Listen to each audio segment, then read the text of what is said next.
श्री चैतन्य ईश्वरा। फर्स्ट श्लोक। ओम नमो भगवते वासुदेवाय। जन्माद्यस्य यतोऽन्वयादितरतस्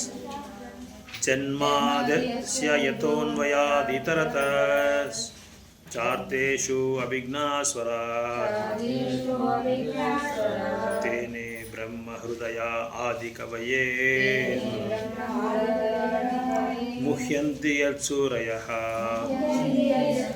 तेजो वारिमृदं यथा विनिमयो त्रिसर्गो मृषा यत्र त्रिसर्गो मृषा धाम्ना स्वेन सदा निरस्तकुहकं सत्यं परं धीमहि। सेकंड।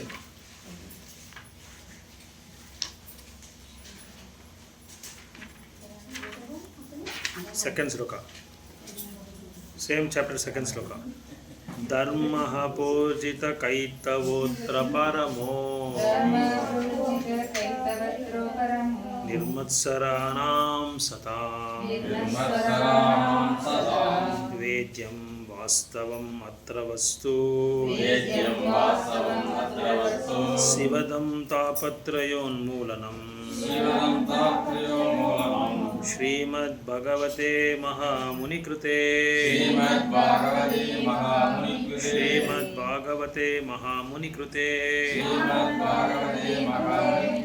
किं वा परैरीश्वरः सद्यो हृदयवर्ध्यतेऽत्र कृतिभिः सुर्षुभिस्तत्क्षणात्। थर्ड श्लोक। निगमकल्पतरोर्गलितं फलम् सुखमुखादमृताद्रवसंयुतं पिबत भागवतं रसमालयम् मुहुरहो रसिकभुवभावुकः। फिफ्थ चैप्टर ऐदನೇ अध्याय अंजावद अध्याय श्लोक नंबर 9 159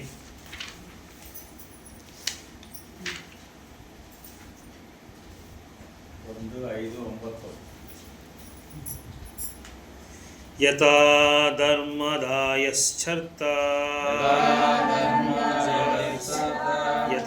धर्मदायश्चर्ता मुनिवर्यानुकीर्तितये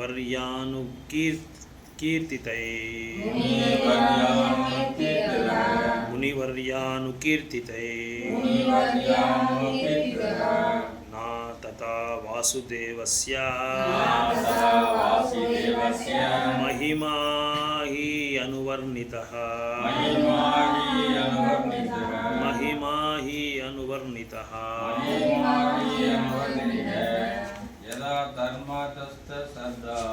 यथा धर्मदायश्चर्ता मुनिवर्यानुकीर्तितः ना तथा वासुदेवस्य महिमा हि अनुवर्तते। यथा धर्मादायश्चर्ता मुनिवर्यानुकीर्तितः ना तथा वासुदेवस्य महिमा हि अनुवर्तिते। यथा धर्मदायश्चर्ता मुनिवर्यानुकीर्तितः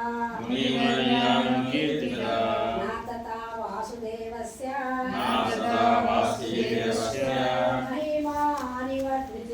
महिमा अनुवर्तिते। यथा धर्मदायश्चर्ता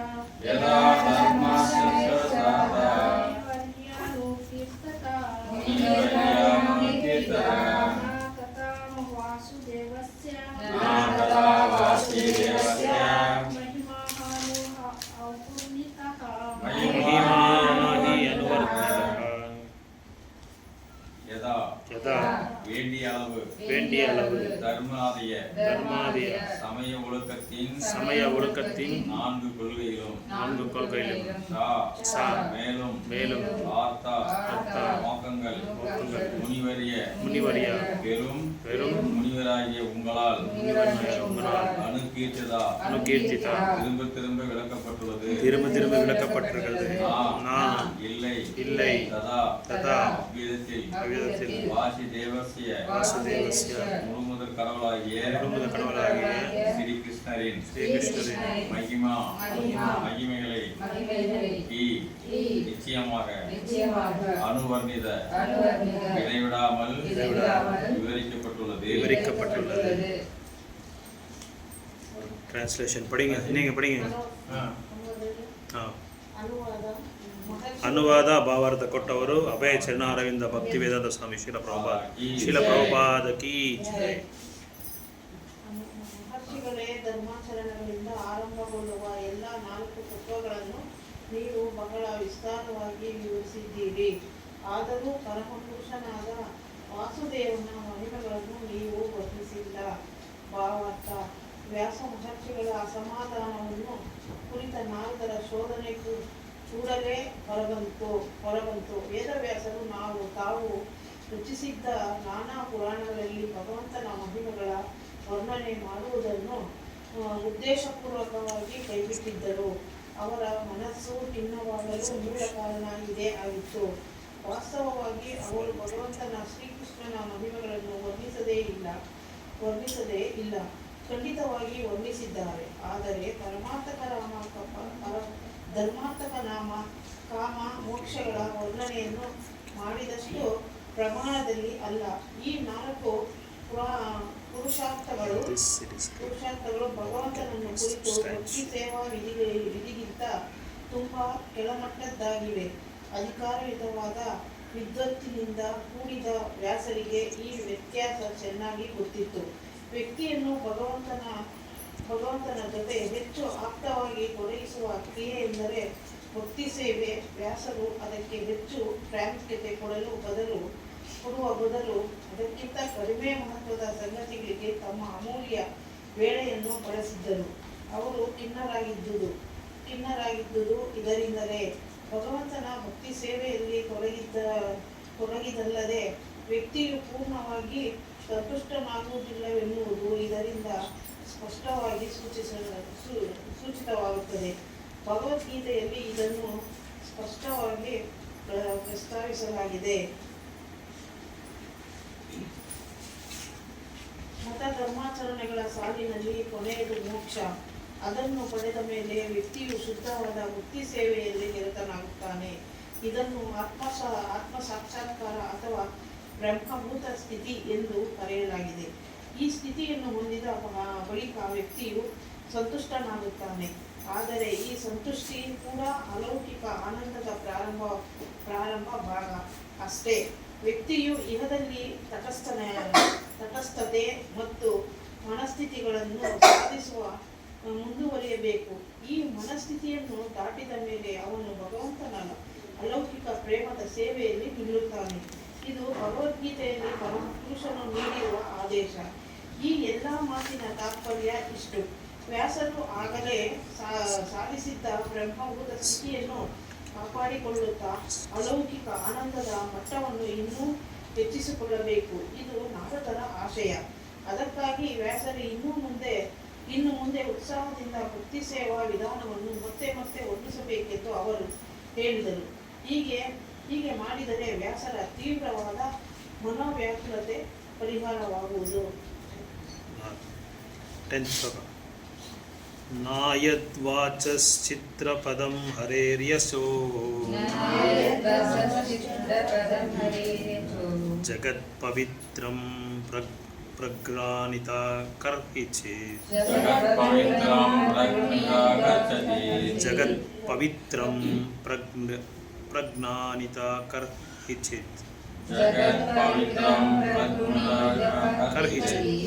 ತದ್ವಯಾಸಂ तीर्थं यूषन्ति मानसा तद्वायासं तीर्थं भुजति मानसा तद्वयासं तीर्थं यूषन्ति मानसा तद्वायासं तीर्थं भुजति मानसा नायत्र हंसा निरमन्ति शिक्षयः नायत्र हंसा निरमन्ति उषक्षयः नायत्र हंसा निरमन्त्यूषिकाशयः नायत्र हंसा निरमन्ति उषक्षयः ना இல்லை இல்லை யத் அந்த அந்த வச வாச வார்த்தைகள் சித்திரபதம் சித்திரபதம் அலங்காரமான ஹரே ஹரே பகவானின் எஸ் பெருமைகள் ஜெகத் பிரபஞ்சம் பிரபஞ்சம் பவித்திரம் தூய்மையடைந்த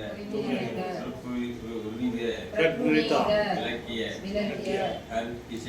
கர்ஹிசித் அரிதாக தத் அந்த அந்த வாயசம் வாயசம் காகங்கள் தீர்த்தம் தீர்த்தம் புண்ணிய தீர்த்தம் புண்ணிய தீர்த்தம் உசந்தி உஷந்தி இணைக்கின்றனர் மானசா மானசா புண்ணிய புருஷர்கள் இல்லை இல்லை எத்திர எங்கு ஹம்சா பக்குவமடைந்த ஜீவன்கள் அனைவரும் ஜீவர்கள் நிரமந்தி இன்பம் பெறுகின்றனர் சிக்ஷயா தெய்வலோகத்தில் வாழ்பவர்கள் டிரான்ஸ்லேஷன் படிங்க மௌனமதி இது இவர் கௌரி மாதவி நீங்கள் படிங்க மொழிபெயர்ப்பு வழங்குவர் அமைச்சர் பக்தி வேதாந்தா ஸ்ரீல பிரபுபாதன் கி ஜெய். பிரபஞ்சத்தின் முழு சூழ்நிலையையும் தூய்மைப்படுத்தக்கூடியவர் பகவான் ஒருவரே ஆவார். அவரது பெருமைகளை விவரிக்காத அந்த சொற்கள் காக்கைகளை போன்ற காமிகளின் தீர்த்தம் என்று புண்ணிய புருஷர்களால் கருதப்படுகின்றன. பூரணத்துவம் பெற்றவர்கள் பரலோக வாசிகளாக இருப்பதால் காக்கைகளுக்குரிய இடத்தில் அவர்கள் எவ்வித இன்பத்தையும் பெறுவதில்லை. ಗೀತಾ ಮಾಧವಿ ನೀವು ಭಾವಾರ್ಥವಾದಿ ಕಾಗೆ ಮತ್ತು ಅಂಶಗಳ ಮನೋಭೂಮಿಕೆ ವಿಭಿನ್ನವಾದದ್ದು. ಆದ್ದರಿಂದಲೇ ಅವು ಒಂದೇ ವರ್ಗದ ಪಕ್ಷಿಗಳಲ್ಲ. ಕಾಮ್ಯ ಕರ್ಮಗಳನ್ನು ಮಾಡುವವರನ್ನು ಅಥವಾ ರಾಜಸ ಪ್ರವೃತ್ತಿ ಉಳ್ಳವರನ್ನು ಕಾಗೆಗಳಿಗೆ ಉಳಿಸಲಾಗಿದೆ. ಹಾಗೆ ಪರಿಪಕ್ಷ ಮನಸ್ಸಿನ ಸಂದರನ್ನು ಅಂಶಗಳಿಗೆ ಉಳಿಸಲಾಗಿದೆ. ಕಾಮ್ಯಕರ್ಮದಲ್ಲಿ ಆಸಕ್ತರಾದ ರಾಜಸ ಪ್ರವೃತ್ತಿಯ ಜನಗಳಿಗೆ ಮದ್ಯ, ಹೆಣ್ಣು ಮತ್ತು ಇಂದ್ರಿಯ ಸುಖ ದೊರೆಯುವ ಸ್ಥಳಗಳಲ್ಲಿ ಸಂತೋಷ ದೊರೆಯುವಂತೆ ಕಸ ಒಳಸು ಇರುವ ಜಾಗಗಳಲ್ಲಿ ಕಾಗೆಗಳಿಗೆ ಸಂತೋಷ ಸಿಗುತ್ತದೆ. ಕಾಗೆಗಳು ಸೇರುವ ಸ್ಥಳದಲ್ಲಿ ಅಂಶಗಳಿಗೆ ಯಾವ ಸಂತೋಷವೂ ಇಲ್ಲ. ಅವು ಸೇರುವುದರಿಂದಲೂ ಬಣ್ಣ ಬಣ್ಣದ ಸುಂದರ ಕಮಲಗಳಿಂದ ಕೂಡಿದ ನಿರ್ಮಲ ಸರೋವರವಿರುವ ಪ್ರಕೃತಿಯ ಸುಂದರ ತಾಣಗಳಲ್ಲಿ ಇದು ಆ ಎರಡು ಪಕ್ಷಿಯ ವರ್ಗಗಳ ನಡುವೆ ಇರುವ ಅಂತರ. ನಿಸರ್ಗವು ಬೇರೆ ಬೇರೆ ಜೀವನಗಳಲ್ಲಿ ಬೇರೆ ಬೇರೆ ಮನೋಧರ್ಮಗಳನ್ನು ನೀಡಿದೆ. ಅವೆರಡನ್ನೂ ಒಂದೇ ಶ್ರೇಣಿ ಮತ್ತು ವರ್ಗಗಳಲ್ಲಿ ಸೇರಿಸುವುದು ಸಾಧ್ಯವಿಲ್ಲ. ಅದೇ ರೀತಿ ಬೇರೆ ಬೇರೆ ಮನೋಧರ್ಮದ ಜನ ಇದ್ದಾರೆ. ಅವರಿಗಾಗಿ ಬೇರೆ ಬೇರೆ ಬಗೆಯ ಸಾಹಿತ್ಯ ಇದೆ. ಕಾಗ ವರ್ಗದ ಜನರನ್ನು ಆಕರ್ಷಿಸಿದ ಮಾರುಕಟ್ಟೆಯ ಸಾಹಿತ್ಯವಿಲ್ಲ. ಇಂದ್ರಿಯ ಭೋಗಕ್ಕೆ ಕುರಿತ ಕಳಪೆ ಸಾಹಿತ್ಯವಾಗಿರುತ್ತದೆ. ಅವುಗಳಿಂದಲೂ ದೇಹ ಮತ್ತು ಮನಸ್ಸಿಗೆ ಸಂಬಂಧಿಸಿದ ಅಗ್ಗದ ವಿಷಯಗಳಿಂದ ಕೂಡಿದವು ಎನ್ನುವುದು ಸಾಮಾನ್ಯವಾಗಿ ಗೊತ್ತಿರುವಂತೆ ಅವುಗಳಲ್ಲಿರುವುದಿಲ್ಲ. ಉಪಮೆ ರೂಪಗಳ ಅಲಂಕಾರಿಕ ಭಾಷೆಯಲ್ಲಿ ವರ್ಣಿಸದವಾಗಿರುವ ವಸ್ತುಗಳನ್ನು ಏನೇ ಇದನ್ನು ಅವು ಭಗವಂತನ ಮಹಿಮೆಯನ್ನು ವರ್ಣಿಸುವುದಿಲ್ಲ. ಯಾವ ವಿಷಯ ಕುರಿತಿದ್ದೇ ಆಗಿರಲಿ ಆ ಬಗೆಯ ಪದ್ಯಗಳು ಎಣಕೆ ಮಾಡಿದ ಅಲಂಕಾರದಂತೆ ಅವುಗಳೇನಿದ್ದರೂ ಆಧ್ಯಾತ್ಮಿಕವಾಗಿ ಮೃತರಾಗಿರುವ ಜನಗಳಿಗೆ ಸುಖ ನೀಡುವ ಮೂಲಗಳು. ಆಧ್ಯಾತ್ಮಿಕವಾಗಿ ಮುಂದುವರಿದಿದ್ದು ಅಂಶಗಳಿಗೆ ಒಳಿಕೆಯಾಗುವ ಜನರು ಅಂಥ ಮತ್ಸ್ಯ ಸಾಹಿತ್ಯದಲ್ಲಿ ಸುಖ ಪಡುವುದಿಲ್ಲ. ರಜೋಗುಣ ತಮೋಗುಣಗಳಿಂದ ಕೂಡಿದ ಇಂತಹ ಸಾಹಿತ್ಯಗಳು ನಾನಾ ಶಿಕ್ಷಿಕೈಸಿದ ವಿತರಣೆಯಾಗುತ್ತದೆ. ಮನುಷ್ಯರಲ್ಲಿ ಇರುವ ಆಧ್ಯಾತ್ಮಿಕ ಅಂಬಳವನ್ನು ಬೆಳೆಸಲು ಅವು ಎಷ್ಟು ಸಹಾಯ ಮಾಡುವುದಿಲ್ಲ. ಆದ್ದರಿಂದ ಅಂಶ ಸುದೃಷ್ಟರಾಗಿದ್ದು ಆಧ್ಯಾತ್ಮಿಕವಾಗಿ ಮುಂದುವರಿದ ಜನರಿಗೆ ಅವುಗಳ ಜೊತೆ ಯಾವುದೇ ಸಂಬಂಧವಿಲ್ಲ. ಆಧ್ಯಾತ್ಮಿಕವಾಗಿ ಮೇಲಿಂದ ಇಂಥ ವ್ಯಕ್ತಿಗಳು ಮಾನಸ ಎಂದು ಕರೆಯಲಾಗುತ್ತದೆ. ಏಕೆಂದರೆ ಅವರು ಸದಾ ಆಧ್ಯಾತ್ಮಿಕ ನೆಲೆಯಾಗಿದ್ದಾರೆ. ಭಗವಂತನಿಗೆ ಸಂತೋಷದಿಂದ ಔಲೋಲಿಕವಾದ ಸೇವೆ ಸಲ್ಲಿಸುತ್ತಿರುತ್ತಾರೆ. ಈ ಸ್ಥೂಲ ಶರೀರದ ಇಂದ್ರಿಯ ಶಮನಕ್ಕಾಗಿ ಅಥವಾ ಅಹಂಕಾರ ಮನಸ್ಸಿಗೆ ಕಲ್ಪನಾತೃಪ್ತಿಗಾಗಿ ವ್ಯಕ್ತಿಯ ಕಾಮ್ಯ ಕರ್ಮ ಮಾಡುವುದನ್ನು ಅದು ವಿಶೇಷಿಸಲಾಗಿದೆ.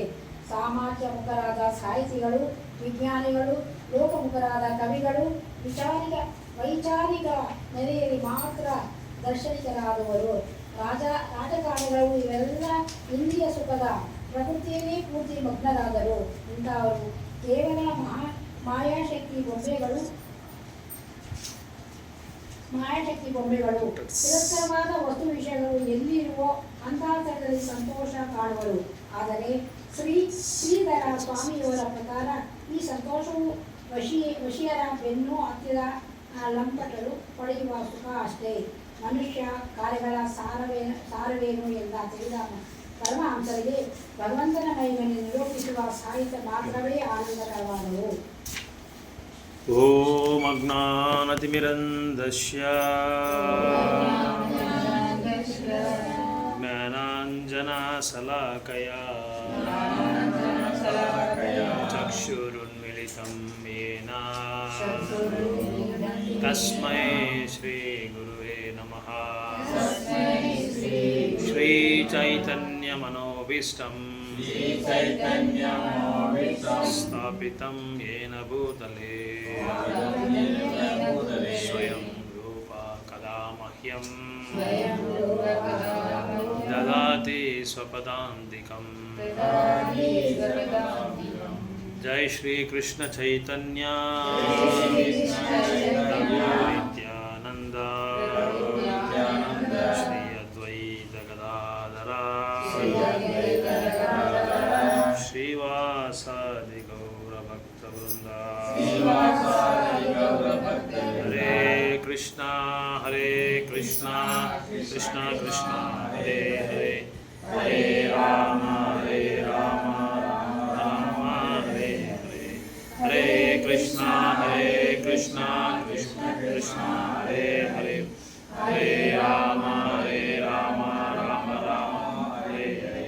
ಹರೇ ಕೃಷ್ಣ ಕೃಷ್ಣ ಕೃಷ್ಣ ಹರೇ ಹರೇ, ಹರೇ ರಾಮ ರಾಮ ಹರೇ ಹರೇ.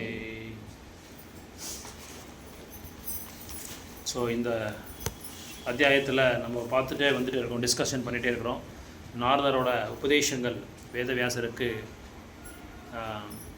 எப்போ வேதவியாசர் வந்து புராணங்கள் அப்புறம் வந்து பல நூல்களெல்லாம் எழுத பிறகு அவங்களுக்கு அசந்திருப்தி அடைஞ்ச பிறகு என்ன அதை வந்து எப்படி அதுலேருந்து எப்படி வெளியே வருதுன்னு சொல்லி யோசனை பண்ணிட்டு இருக்கும்போது நாரதர் வந்து வேதவியாசருக்கு சரஸ்வதி நதி தீரத்தில் அவங்க ஆசிரமத்துக்கு வரும்போது அவங்கள வந்து ஒரு அதிதி சத்காரம் எல்லாம் பண்ணி ஒரு சீடராக குருவை எப்படி வந்து அந்த அதிதி சத்காரம் பண்ணணும், அதிதியை வந்து எப்படியெல்லாம் நம்ம வணங்கணுன்ற மாதிரிலாம் வணங்கி அவரை உள்ளே வர வச்சு அவங்க பாத பூஜைலாம் பண்ணி அதுக்கப்புறம் அவங்கக்கிட்ட இந்த உபதேசங்கள்லாம் கேட்குறாங்க. நாரதர் உடனே பார்த்த உடனே வேதவியாசரோட அந்த அசந்திருப்திக்கு காரணம் என்னன்னு சொல்லி சொல்கிறாங்க. அந்த காரணத்தை தான் இப்போ நாரதமுனி வந்து ரொம்ப விளக்கமாக ஒரு அத்தியாயத்தை சொல்லியிருக்காங்க. ஸோ அவர் பண்ண தப்பு என்ன, எதுக்காக அவர் மனசில் ஒரு சந்திருப்தி இல்லை, சந்தோஷம் இல்லை, இதுக்கு காரணம் என்னன்னு சொல்லி நாரதர் வந்து வேதவியாசருக்கு உபதேசம் பண்ணுறாரு. இந்த ஸ்லோக்காவில் வந்து என்ன சொல்கிறதுன்னா, நீங்கள் பல நூல்களை எழுதினீங்க, புராணங்கள்லாம் எழுதிருக்கீங்க, மனுசம்ஹிதா, அதுக்கப்புறம் நிறைய இந்த தர்மத்தை பற்றி நிறைய எழுதியிருக்கீங்க. ஆனாலும் நீங்கள் எழுதின அந்த நூல்களை வந்து 4 பொருளை வந்து ரொம்ப விளக்கமாக ஆழமாக நீங்கள் அதை வந்து வர்ணிச்சிருக்கீங்க. தர்மா, அர்த்தா, காமா, மோக்ஷா, இந்த 4 பொருள்களை வந்து ரொம்ப நீங்கள் விளக்கமாக வந்து இதை வந்து நீங்கள் விளக்கத்தை கொடுத்துருக்கீங்க, ஆழமாக விளக்கத்தை கொடுத்துருக்கீங்க. ஆனால் இந்த விளக்கத்துக்கு நீங்கள் பதிலாக பக்தி தொண்டு, தூய்மையான பக்தி தொண்டு, அப்புறம் வந்து பகவானை வந்து வாசுதேவரை வந்து புகழ்கிற ஒரு பொருளை வந்து நீங்கள் மறந்துட்டீங்க. ஸோ நீங்கள் இந்த 4 பொருளை வந்து இதுக்கு பகவானோட பக்தி சேவைக்கு நிகராக எதுவும் இல்லைன்னு சொல்லி சொல்கிறாரு நாரதமுனி. அதுக்கு நிகராக வந்து எதுவும் சமானமும் இல்லை, அதுக்கு அப்பாற்பட்டது எதுவுமே இல்லை. நீங்கள் பகவானை வந்து பகவானை புகழ்கிறது தான் நம்மளோட முக்கியமான ஒரு business. That is our business. Prabhupada அடிக்கடி சொல்வார் எல்லா லெக்சர்லையும், our business is Krishna consciousness. நம்மளோட விருத்தி, நம்மளோட தொழில் என்ன தொழில்? நம்மளது கிருஷ்ண பக்தி செய்கிறது தான் நம்ம தொழில். வேறு எந்த தொழிலும் கிடையாதுன்னு சொல்லி கிருஷ்ண சொல்கிறாரு. இங்கே தர்மத்தை பற்றி நீங்கள் சொல்லியிருக்கீங்க, தர்மா அர்த்தா காம மோக்ஷா. ஆனால் இங்கே எப்படி வேதவியாசர் எழுதியிருக்காருன்னா ரொம்ப விசேஷமான ஒரு நூல். நீங்கள் ஆழமாக என்னைக்காவது யோசனை பண்ணிங்களா இல்லை தெரியாது. எல்லா நபரும் வந்து சாஸ்திரங்களுக்கு அனுகுணமாக வந்து அவங்க வந்து தொடர்பு வச்சுக்கணும். அந்த மாதிரி எழுதியிருக்கார் வேதவியாசர். சூத்ரரும் அதில் வந்து கலந்துக்கலாம், அப்புறம் வந்து பிராமணரும் கலந்துக்கலாம், அப்புறம் வந்து என்ன பிராமணா வைஷ்யரும் சூத்ர அப்புறம் சத்ரியாஸ் எல்லாருக்குமே என்ன சொல்கிறது அவங்களுக்கு சம்பந்தமாக அவங்க வந்து எப்படியாவது அந்த சாஸ்திரங்களை வந்து தாக்காமல் அவங்க வாழ்க்கையை நடத்தக்கூடாது. அந்த அளவுக்கு எல்லா நூல்களும் எழுதியிருக்காங்க. எந்த நூல் சொல்லுங்க பார்க்கலாம். அது எல்லாருக்குமே அது இது நாஸ்திகர்லேருந்து ஆஸ்திகர் வரைக்கும் எழுதியிருக்காங்க நாரதர், ஐ மீன் வேதவியாசர். என்ன எப்போ எந்த நூல் சொல்லுங்க பார்க்கலாம். அது மகாபாரதம். ஓகே, வேறு 18 புராணங்கள் எழுதினாங்க நாரதமுனி. அங்கே தமோ குணத்தில் இருக்கிறவனும் அங்கே வந்து சாஸ்திரத்தை படிக்கலாம், ரஜோகுணத்தில் இருக்கிறவனும் சாஸ்திரத்தை படிக்கலாம், சத்துவகுணத்தில் இருக்கிறவனும் சாஸ்திரத்தை படிக்கலாம். இங்கே என்ன பண்ணாருன்னா சாஸ்திரங்கள் வந்து எப்பேற்பட்டதுன்னா ஒரு நிபந்தனை இருக்கும். சாஸ்திரங்களை படிக்கும்போது நம்ம எந்த செயல் செஞ்சாலும் ஒரு நிபந்தனை இருக்கும்.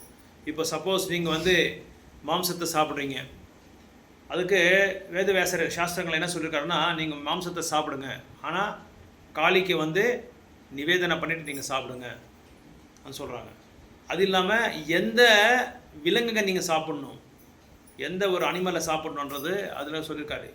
என்றைக்குமே வந்து பசு மாடை வந்து நீங்கள் பலி கொடுக்கக்கூடாது, வேணால் ஆடை வேணால் நீங்கள் பலி கொடுக்கலாம்னு சொல்லி சாஸ்திரங்களை சொல்லப்பட்டிருக்கு.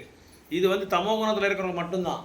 ஆனால் பிரபு சொல்லிட்டாரே கிளாஸில், நம்ம கூட நாளைக்கு போய் ஆடுகிட்டு சவை சாப்பிடலாம், ஆடு குறியெல்லாம் வெட்டி சாப்பிடலாம் சொல்லி நினச்சிட போகிறீங்க. இது தமோ குணத்தில் இருக்கவங்களுக்கு ஒரு நிபந்தனை வச்சு அங்கே வேதவியாசர் வந்து அந்த நூல் எழுதினார். அதே மாதிரி ரஜோகுணத்தில் இருக்கிறவங்களுக்கு அந்த நிபந்தனை வச்சாங்க. அவங்களுக்கு சென்ஸ் கிராட்டிஃபிகேஷன், புலனின்பத்தை பாலுறல் எப்படி பண்ணுறதுன்னா அந்த நிபந்தனை வைக்கணும். என்ன பண்ணுவாங்க, எல்லாரையும் வந்து ரேப் பண்ணுறது, எல்லாரையும் வந்து பாலுறவு பண்ணுறது, எல்லாரையும் சம்பந்தம் வச்சுக்கிறது, அக்கிரம சம்பந்தம் வச்சுக்கிறது, இந்த மாதிரி பண்ணுறதுனா இந்த மாதிரி பண்ண ஆரம்பிச்சிடுறாங்கன்னு சொல்லி வேதவியாசர் என்ன பண்ணார், அங்கே ஒரு சட்டத்தை கொண்டு வந்தாங்க. சாஸ்திரத்தில் இருக்கிற ஒரு நூலில் வந்து ஒரு நிபந்தனை கொண்டு வந்தாங்க. நீங்கள் திருமணம் பண்ணிக்கிட்டு நீங்கள் வந்து புலனின்பம் பண்ணலாம், அதாவது பாலுறல் பண்ணலாம் சொல்லி அங்கே வந்து ஒரு நிபந்தனை வச்சாங்க. அதனால் சாஸ்திரங்கள் வந்து நம்மளை வந்து ரெஸ்ட்ரிக்ட் பண்ணும், இதை ஸ்டாப் பண்ணும். இது இவ்வளோ தான் நீங்கள் பண்ண முடியும், இதுக்கு மேலே நீங்கள் பண்ணக்கூடாதுன்றது ஒரு ரெஸ்ட்ரிக்ஷன் வரும். அதாவது நீங்கள் புலனின்பம் பண்ணலாம், பண்ணக்கூடாதுன்றது நாங்கள் சொல்ல, நீங்கள் பண்ணுங்கள். ஆனால் ஒரு பெண்ணை வந்து திருமணம் பண்ணிக்கிட்டு அவங்கக்கிட்ட நீங்கள் சம்சாரத்தை வந்து நடத்துக்கலாம், குடும்பத்தை நடத்துக்கலாம் அப்படின்னு சொல்லி ஒரு லைசன்ஸை கொண்டு வந்தாங்க. ஒரு ரெஸ்ட்ரிக்ஷன் கொண்டு வந்தாங்க. இந்த மாதிரி ஒரு குழுக்கு சம்மந்தப்பட்ட ஆட்களுக்கு வந்து அந்தந்த ஒரு நிபந்தனை வச்சு சாஸ்திரங்களை எழுதுறாங்க. இதெல்லாம் நீங்கள் நல்லா எழுதியிருக்கீங்க. தர்மம்னா நீங்கள் ஆக்குபேஷன் செய்யுங்க, எந்த தொழிலாவது நீங்கள் செய்யுங்க, ஆனால் அந்த தொழில் வந்து தார்மீகமாக இருக்கணும். அதாவது தர்மத்துக்கு அப்பாற்பட்டதாக இருக்கக்கூடாது, தர்மத்துக்குள்ளே இருக்கணும். தர்மத்தில் என்ன சொல்லியிருக்காங்களோ அதுக்கு சம்மந்தமான நீங்கள் தொழில் நீங்கள் பண்ணலாம். இப்போது ஆடை வெட்டுறது, மாடை வெட்டுறது, வைன் ஷாப் வைக்கிறது, அப்புறம் வந்து வெபிச்சாரம் செய்கிறது, அப்புறம் வந்து ட்ரக்ஸு. இப்போ நிறைய ட்ரக்ஸு தமிழ்நாட்டில் தான் ஃபேமஸ் ஆகிட்டுருக்கு. இந்தியாவில் ட்ரக்ஸ் எங்கன்னா தமிழ்நாட்டில் ஃபேமஸ். இப்போது அந்த மாதிரி ஆகிட்டுருக்கு. இந்தியாவில் எல்லா இடத்துலையும் இருக்குது, உலகத்துலையும் இருக்குது. ஆனால் இங்கே ரொம்ப பெரிய அளவுக்கு அதை வந்து தொழிலாக பண்ணுறாங்க. இந்த மாதிரியெல்லாம் அதர்மமாக நீங்கள் பண்ணக்கூடாதுன்றது ஒரு நிபந்தனை கொண்டு வந்தாங்க வேதவியாசர். அதுக்கப்புறம் அர்த்தான்னா என்ன சொல்கிறது, தர்மன்னா ஓரளவுக்கு நம்ம வந்து கோயிலுக்கு போகிறது, சாமியை கும்பிடுறது, சாமியை வணங்குறது, பூஜை புனஸ்காரங்கள்லாம் செய்கிறது, இதெல்லாம் தர்மமாக நீங்கள் நடந்துக்கணும். அர்த்தான்னா எக்கனாமிக் டெவலப்மெண்ட்டு, பொருளாதாரம்னா நம்ம என்ன இப்போது இல்லர்வாசிகளாக இருக்கிறதுனால நம்ம வந்து சம்பாதிக்கணும், ஏதாவது நம்மளுக்கு பணம் தேவைப்படுது, பணம் இல்லாமல் நம்ம எதுவுமே பண்ண முடியாது. ஸோ லக்ஷ்மி நம்மளுக்கு தேவை. அந்த லக்ஷ்மிக்காக நம்ம என்ன செய்கிறோம், ஓரளவுக்கு நம்ம வந்து வெளியே போய் நம்ம வந்து வியாபாரம் பண்ணுறதோ இல்லை கம்பெனிக்கு போகிறதோ அந்த மாதிரி நம்ம வந்து சம்பாதிக்கிறதுக்கு வந்து இதில் நீங்கள் போய் சம்பாதிக்கலாம்னு சொல்லி சொல்கிறாங்க. நீங்கள் வெளியே போய் சம்பாதிக்கலாம். உங்கள் பாடியை வந்து மெயின்டைன் பண்ணுறதுக்காக, பாடியும் சோலை வந்து ரெண்டு மெயின்டைன் பேலன்ஸ் பண்ணுறதுக்காக நீங்கள் வந்து சம்பாதிக்கலாம். அதை பற்றி அது தப்பில்லை. ஆனால் அதுக்கு ஒரு லிமிட் இருக்குது, அதுக்கு ஒரு டைம் இருக்குதுன்னு சொல்லி சொல்லப்பட்டிருக்கு. அதுக்கு ஒரு கால நியமம் இருக்குது, அதுக்கு ஒரு அதுக்கு ஒரு ரீசனபிள் இது வச்சுருக்காங்க, ஒரு ரீசன் வச்சுருக்காங்க இந்த மாதிரி நீங்கள் பண்ணலான்னு சொல்லி. அதுக்கப்புறம் என்னாச்சு, நம்ம பணம் சம்பாதிச்ச பிறகு என்ன பண்ணுறோம், நம்ம பாலுறவு பண்ணுறோம், திருமணம் பண்ணிக்கிறோம், குழந்தைங்களை பெற்றிக்கிறோம். இது எல்லாமே இதை பற்றி நீங்கள் நிறைய எழுதிட்டீங்கன்றாரு நாரதர். இதை பற்றி நீங்கள் நிறைய எழுதிட்டார். அதுக்கப்புறம் மோட்சம். அப்புறம் என்னாச்சு, திருமணம் இல்லறவாசியோட குடும்பத்தில் நம்மளுக்கு வெறுப்புன்றது வந்துருச்சு. என்ன பண்ணுவாங்க, உடனே கோயிலில் போய் தலைமையில் கை வச்சுட்டு உட்காந்துருவாங்க. எனக்கு வேண்டாப்பா, திருமண வாழ்க்கையே எனக்கு வேண்டாம், இந்த பள்ளத்தில் உளுந்து நான் என்னால் எந்திக்கவே முடியலன்னு சொல்லி என்ன பண்ணுவாங்க, நேராக கோயிலுக்கு வந்து சரணாகதி ஆகிடுவாங்க.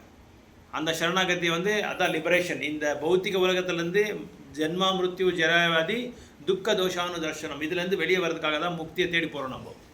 ஸோ இது எழுதுறதுக்கு பதிலாக நீங்கள் என்ன செஞ்சுருக்கணும், பகவானை வந்து நீங்கள் புகழணும். நம்மளோட உண்மையான தர்மம் அதான்றாங்க. இங்கே சொல்கிறாங்க தர்ம ஆத்தியத்தான்றாங்க. அதாவது நீங்கள் இதை பற்றி இந்த 4 பொருளை பற்றி நிறைய எழுதுனீங்க, தர்ம அர்த்த காம மோட்சத்தை பற்றி நிறைய எழுதுனீங்களே தவிர இதுக்கு நிகராக நீங்கள் என்ன பண்ணியிருக்கணும், இதுக்கு பதிலாக நீங்கள் என்ன பண்ணியிருக்கணும், பகவானை புகழ்ந்து பாட்டிருக்கணும், தூய்மையான பக்தி தொண்டை பற்றி நீங்கள் சொல்லியிருக்கணும். ஏன்னா ஒருத்தருக்கு வந்து தர்மம் செய்கிறேன்னு சொல்லுவாங்க, தர்மனா ரிலீஜன்னு சொல்லுவாங்க, மதம். அந்த மதம் எப்படி இருக்கு, அந்த மதத்துக்கு உண்மையான ஒரு பொருள் என்னன்னா, அதுக்கு இவங்க சொல்கிறாங்க தர்ம ஆத்யா மீன்ஸ் பிகினிங். அது ஒன்லி தர்ம ஆத்யானா அதுதான் தொடங்குறது, ஃபஸ்ட்டு அதுதான் ஸ்டார்டிங் ஸ்டேஜ் அது. ஆனால் உண்மையான மாணவனோட நாகரிகத்தை என்ன, மாணவனோட மாணவனோட உண்மையான குறிக்கோள் என்ன, அவன் என்ன சாதிக்க போகணும், பகவான் அவரில் இருந்து அவர்கிட்ட என்ன எதிர்பார்க்குறாங்க, இதை தான் நம்ம பார்க்கணும். ஹியூமன் அந்த மாணவரோட அந்த சிவிலைசேஷன், ஹியூமன் சிவிலைசேஷன், அதை பற்றியே நம்ம தெரிஞ்சுக்காம தர்மத்தை செஞ்சால் ஒன்றும் பிரயோஜனமே இல்லைன்னு சொல்லி பிரபுபாத் சொல்கிறாரு. அதாவது இப்போது ஒரு நல்ல வெள்ளரச நாடு என்ன பண்ணுவாங்க, ஒரு தர்மத்தை வந்து கடைப்பிடிக்கிறாங்க, அந்த தர்மத்துக்கு தகுந்த மாதிரி அவங்க வந்து நடந்துக்கிறாங்க.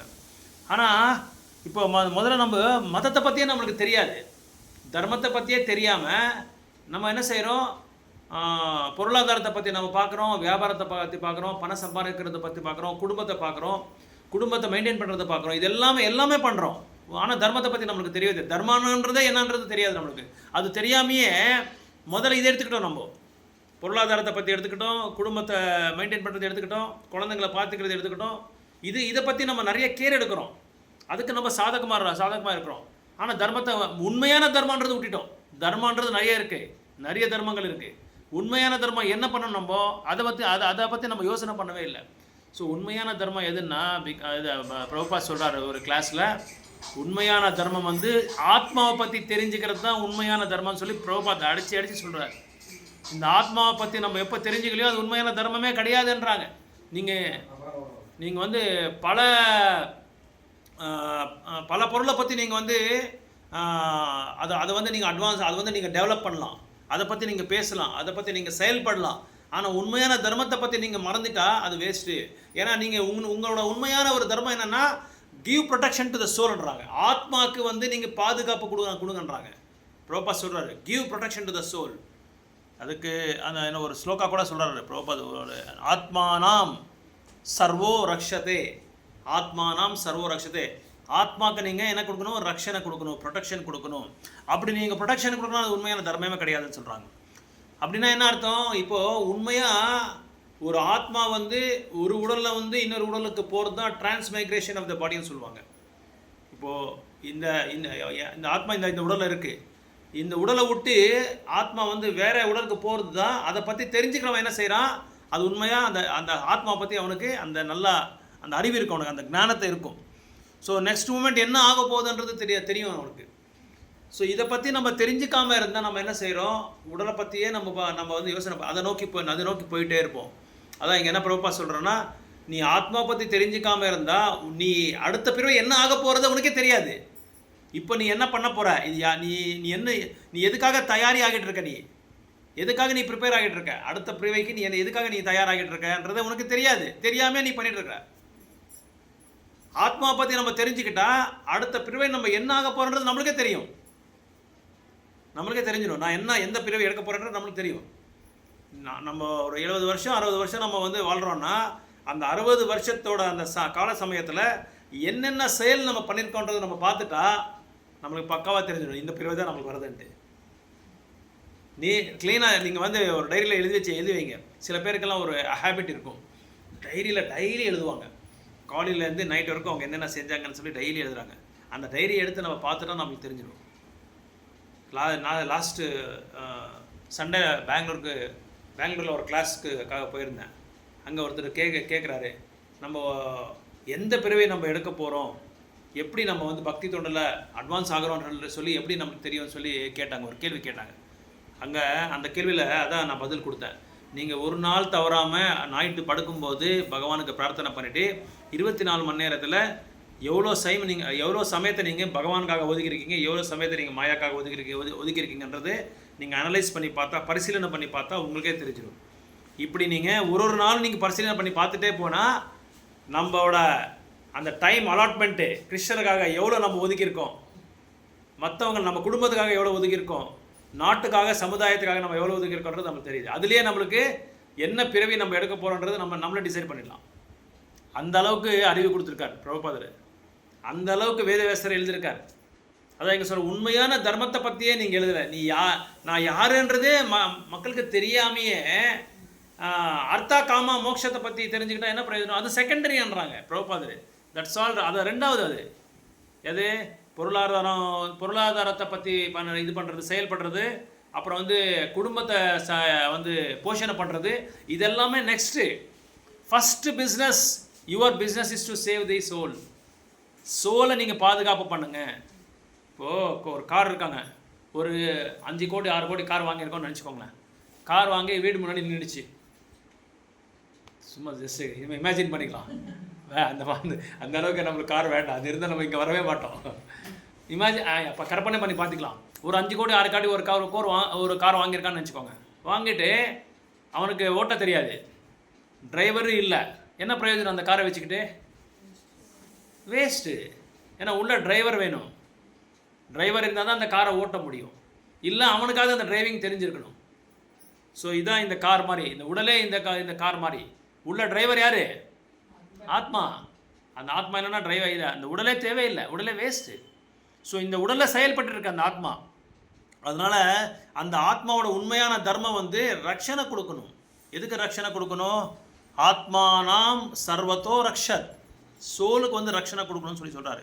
But those who are in the knowledge how transmigration takes place, they can say what kind of body you are going to get, just like we have taken. இப்போ நம்ம என்னதை எதுக்காக ரெடி ஆகிட்டு இருக்கோம்? திங்கக்கிழமை வந்து நம்ம ஆன்லைன் கிளாஸ் அட்டென்ட் பண்ணுறோம், புதன்கிழமை வந்து நம்ம ஆஃப்லைன் கிளாஸ் அட்டென்ட் பண்ணுறோம், சனிக்கிழமை ஆஃப்லைன் கிளாஸ் அட்டென்ட் பண்ணுறோம், மற்ற டைமில் வந்து நம்ம சாண்டிங் செய்கிறோம், மற்ற டைமில் வந்து நம்ம பகவானுக்கு நைவேத்தியம் பண்ணுறோம். ஸோ நம்ம என்ன ஒரு உடலை வந்து நம்ம தயாரி பண்ணிட்டு இருக்கோம் நம்ம இப்போது? அது ஆத்மா தான். இந்த ஆத்மா எதுக்காக தயாராகிட்டு இருக்கு? இப்போ அதான் ஆத்மா இருக்கு, உள்ள ஆத்மா இருக்கு. எடுக்கக்கூடாதுன்னு நம்ம என்ன செய்யணும் அப்போ? கிருஷ்ணவரவுக்காக நம்ம தயாராகிட்டு இருக்கோம், ப்ரிப்பேர் ஆகிட்டு இருக்கோம். எப்படியாவது கிருஷ்ண லோகத்துக்கு போகணும். நம்ம எல்லாருமே ஆத்மா தான். இந்த ஆத்மா உள்ளே இருக்குது. அந்த ஆத்மா வந்து எதுக்காக தயாராகிட்டு இருக்கோம்? நம்ம எதுக்காக தயாராகிட்டு இருக்கோம்? மற்றவங்கள மாதிரி நம்மளும் சினிமா பார்க்கலாம், டிவி பார்க்கலாம், மாலுக்கு போகலாம், ஜுவல்லரி ஷாப்புக்கு போகலாம், அங்கே போகலாம், இங்கே போகலாம், ஊர் சுற்றலாம், எல்லாமே பண்ணலாம் இல்லையா? ஆனால் நம்ம எதுவுமே இல்லாமல் இங்கே வந்து எதுக்காக பண்ணுறோம்? கிருஷ்ணரை பற்றி க்ளோரிஃபை பண்ணிகிட்டு இருக்கோம். அதனால் என்ன அர்த்தம்? கிருஷ்ணரை புகழ்கிறோன்றான். நம்ம புகழிட்டு இருக்கோம்னா பகவான்கிட்ட போகிறதுக்காக தான், அவர்கிட்ட போகிறதுக்காக தான் நம்ம வந்து தயாரி ஆகிட்டு இருக்கோம். நம்ம ப்ரிப்பேர் ஆகணும். இப்போ நாளைக்கு எக்ஸாம் இருக்குது, நம்மளுக்கு பக்தி சாஸ்திரி கோர்ஸ் ஏதோ ஒரு எக்ஸாம் இருக்குன்னு சொல்லிச்சுக்கோங்க. நம்ம என்ன செய்கிறோம்? விழுந்து படிப்போம். படிச்சுட்டு அவங்கள ஃபோன் பண்ணி கேட்போம், இது எப்படி அது எப்படி, இதெல்லாம் டவுட்ஸ் எல்லாம் கேட்போம், எல்லாம் தெரிஞ்சுக்கிறோம். ஏன்னா கிருஷ்ணரை பற்றி தெரிஞ்சுக்கணும். அவர்கிட்ட போகிறதுக்காக நம்ம வந்து நம்ம உடலை தயாரி ஆகிட்டு இருக்கோம். இப்போ நிறைய பேர் பார்க்கலாம், நீங்கள் ஒரு ஷார்ட்ஸ் போட்டுக்கிட்டு, ஏன்னா ஒரு டிஷர்ட் போட்டுக்கிட்டு, ஒரு கேப் ஒன்று போட்டுக்கிட்டு, ஒரு வாக்கிங் ஸ்டிக் வச்சுக்கிட்டு, எல்லாம் இந்த இது 60 வயசுக்கு ஆன பிறகு போகலாம். அது ஒரு ஸ்டைல் அவங்களுக்கு, அது ஒரு பெரிய அச்சீவ்மெண்ட்டு. கையில் ஒரு நாயை பிடிச்சிக்கிட்டு வாக்கிங் போயிட்டே இருப்பாங்க. நிறைய பேர் போவாங்க அந்த மாதிரி. அப்போ எப்படி தயாராகிறாங்க அவங்க உடலுக்கு? அடுத்த உடலுக்கு நாய் ஆகிறதுக்காக தயாராகிட்டு இருக்காங்கன்னு அர்த்தம். தப்பாக நினைக்கக்கூடாது, பாவம் தெரியாமல் பண்ணுறாங்க அவங்க. இதெல்லாம் ஒரு ஜஸ்ட் இன்ஃபர்மேஷன், அவ்வளோதான்.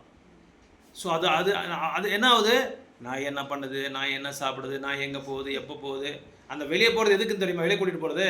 ஏன்னா வீட்டுக்குள்ளே அழுக்கு பண்ணணும்னு சொல்லி வெளியே அசிங்கம் பண்ணணும்னு சொல்லி வெளியே கூட்டிகிட்டு போகிறாங்க. அப்போ நம்ம என்ன செய்கிறோம்? பிரபுபாத் சேஸ் யூ பீப்புள், அமெரிக்காவில் கிளாஸ் கொடுத்தது பிரபுபாத் சொல்கிறாரு, you people take care of your dogs, but we Indians we take care of கவுஸ்ன்னு சொல்கிறாங்க. நாங்கள் எங்கள் பசுமாடை கேர் எடுத்துக்கிறோம். Because Krishna likes it very much. கோ பிராமன் ஹிதாயச்சா. ஸோ நாங்கள் பசுமாடுங்களை பார்க்குறோம். அது மட்டும் இல்லாமல் நீங்கள் வெளிநாட்டில் போய் மற்ற லேண்டில் போய் நீங்கள் வாக் பண்ணக்கூடாது, நடக்கக்கூடாது. தெரியுமா உங்களுக்கு? ஃபாரினில் மற்ற லேண்டில் போய் நான் வாக் பண்ணால் உடனே கேஸ் போட்டு அவன் கன் எடுத்து ஷூட் பண்ணிவிடுவான். அதான் பிரபுபாத் சொல்கிறாரு, நான் எங்கள் நாட்டில் யாராவது மற்ற லேண்டில் ஒரு சாதுக்கள் நடந்து போனால் நாங்கள் பூஜை பண்ணுவோம். சாதுக்களை கூப்பிட்டு அவங்கள வரவழைச்சி, ஏன்னா அந்த பூமி என்ன ஆகிடும்? தூய்மையாகிடும். இதான் எங்களுக்கு உங்களுக்கு இருக்கிற டிஃப்ரென்ஸ்னு சொல்கிறார் பிரபுபாதர். எங்கள் பரத வருஷத்துக்கும் உங்கள் வெள்ளரச நாடுன்னு சொல்கிறீங்களா, அந்த வெள்ளரச நாடுக்கு இருக்கிற வித்தியாசம் இதுதான். இந்த அளவுக்கு ஒரு ஊரில் இருக்கா, எல்லா ஊர்லேயே எல்லாமே நாய் தான். ஒரு வீடு கிரகப்பிரவேசம், ஆனால் பசு இல்லையா? பசு இல்லை. பசு மாதிரி பொம்மையை வச்சு பண்ணி குரோபரேஷன் பண்ணியிருக்காங்க. எந்த நாட்டில்? வெளிநாட்டுலையா? எப்படி இருக்கு பார்த்தியா? பஸ்ஸுவே இல்லாத நாடெல்லாம் இருக்கு. அப்புறம் இன்னொன்று சொல்கிறது மறந்துட்டேன் உங்களுக்கு. உலகத்தில் 200 கோடி மக்கள் இருக்காங்களாம். டேட்டா நான் கலெக்ட் பண்ணேன்.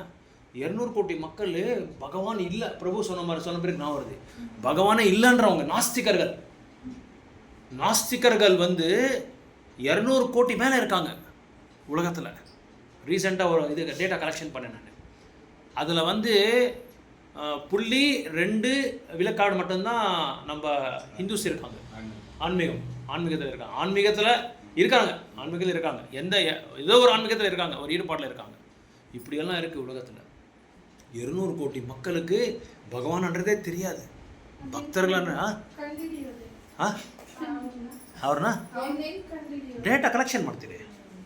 ಈಗ ಇದೆಲ್ಲ ಇದೆಯಲ್ಲ, ಸ್ಯಾಟಲೈಟ್ ಎಲ್ಲ ಇದೆಲ್ಲ, ಥ್ರೂ ಸ್ಯಾಟಲೈಟ್, ಥ್ರೂ ಯೂಟ್ಯೂಬು, ಅದರಲ್ಲಿ ಕಲೆಕ್ಟ್ ಮಾಡ್ತೀರಿ. ಅದಕ್ಕೆ ಸ್ಪೆಷಲ್ ಇದೆಲ್ಲ ಇದ್ದಾರೆ, ಸರ್ವೆ ಮಾಡ್ತೀರಲ್ವ.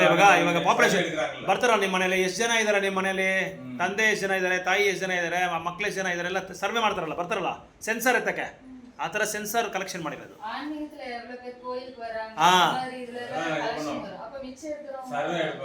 ಸರ್ವೆ ಮಾಡ್ತಾರೆ ಆ ಥರ.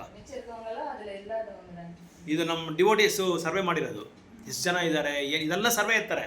ಆಮೇಲೆ ಎಷ್ಟು ಸೂಸೈಡ್ ಕೇಸಸ್ ಎಷ್ಟಿದೆ, ಇಂಡಿಯಾನಲ್ಲಿ ಎಷ್ಟು ಗ್ರೋತ್ ಆಗಿದೆ, ಎಷ್ಟು ಫಾಸ್ಟಾಗಿ ಹೋಗ್ತಾ ಇದೆ, ಬೇರೆ ದೇಶದಲ್ಲಿ ಎಷ್ಟಿದೆ, ಇದೆಲ್ಲ ಸರ್ವೆ ಮಾಡಿ ಯಾಕೆ ಹೇಳ್ತೀರಂದರೆ ಇಷ್ಟು ಮೋಸವಾಗಿದೆ ದೇಶ ಅಂತ. நாடு இவ்வளோ குட்டிசோர் ஆகிட்டுருக்கு அப்படி சொல்கிறதுக்காக தான் இந்த மாதிரி டேட்டாஸ் எல்லாம் எடுக்கிறோம், கலெக்ட் பண்ணுறோம். ஆனால் அதுக்கு சம்மந்தம் இல்லை. எதுக்காக சொல்கிறோன்னா, இந்த மாதிரி ஒரு நிலைமையில் இருக்குது நம்ம நாடு. ஏன்னா நம்ம நாடு வேத பூமி. எப்படி இருக்கணும்னா, நம்மளை பார்த்து மற்றவங்க பக்தர் ஆயிடணும். அந்த அளவுக்கு நம்மக்கிட்ட ருஷிகள், முனிவர்கள், பெரிய பெரிய சித்தர்கள் அவங்களாம் வாழ்ந்த ஒரு இடம் இது. அவங்க இந்த என்ன சொல்கிறது, பெரிய பெரிய தூய்மையான பக்தர்கள் வாழ்ந்த இடம், பகவானே லீலைகள் பிரதட்சணை பண்ண இடம் இது. அதனால தான் பிரபுபாதர் அவ்வளோ கஷ்டப்பட்டார். இன்றைக்கி 1008 கோயில் இருக்குது உலகத்தில். இஸ்கான் கோயில் மட்டும் 1008 கோயில் இருக்குது உலகத்தில். எதுக்காக நான் பிரபுபாதர் ஆத்மா பற்றி தெரிஞ்சுக்கணும். நீங்கள் அப்போ தான் நீங்கள் பகவானை பற்றி தெரிஞ்சுக்க முடியும். அப்போ தான் நீங்கள் பகவானோட லோகத்துக்கு போயிடும். அப்போ தான் நீங்கள் மறுபிறவை எடுக்க முடியாது. பிரபு சொன்ன மாதிரி நீங்கள் மறுபிறவை எடுக்க முடியாத ஒரு சூழ்நிலைக்கு நம்ம வெளியே வந்துடுவோம். எடுக்கக்கூடாது, இன்னொரு ஜென்மம் இருக்கக்கூடாதுன்றார் பிரபுபாதர். This birth itself we should go to கோலோகான்றார் பிரபுபாதர். போகலாம், கண்டிப்பாக போகலாம். ஆனால் நம்ம சீரியஸ்னஸ் இன்டென்ஸாக இருக்கணும். அதான் சொல்கிறாங்க. ஸோ இங்கே கிருஷ்ண கான்சியஸ் தான் நம்ம உண்மையான ஒரு வியாபாரம்ன்றாங்க. அதான் வியாபாரம். அப்போ நீங்கள் எல்லாம் கேட்கலாம், என்ன பிரபு கிருஷ்ண கான்சியஸ் உண்மையாக வச்சு நம்ம கடையெல்லாம் மூடிடலாமா, கம்பெனிக்கு போகிறதெல்லாம் ஸ்டாப் பண்ணிடலாமான்னா, இதுவும் பண்ணாதீங்க. மாமனுஸ்மர யுத்தச்சா, அங்கேயும் போங்க.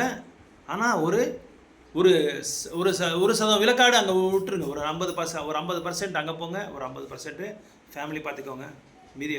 மீதி சமயத்தில் நம்ம இந்த மாதிரி சத்சங்கம், பகவான் இது நித்திய பகவானோட நாமத்தை சொல்கிறது, சாஸ்திரங்களை படிக்கிறது, பக்தர்கள்கிட்ட சத்சங்கம் பண்ணுறது, இதுக்கெல்லாமே நம்ம டைமை ஒதுக்கணும். இல்லைனா நம்மளுக்கும் இதுங்களுக்கும் வித்தியாசமே எல்லாமே போயிடும். அதனால தான் சொல்கிறார் Krishna is always enjoying, is eternal. So Krishna யார்? சச்சிதானந்த ஸ்வரூபம். அவர் எந்த வேலையும் செய்ய மாட்டார், ஜாலியாக உக்காந்துருப்பார். ஜாலியாக உட்காரது இல்லை, ஜாலியாக விளையாடிட்டு இருப்பார். யார் கூட விளையாடுவார் கிருஷ்ணர்?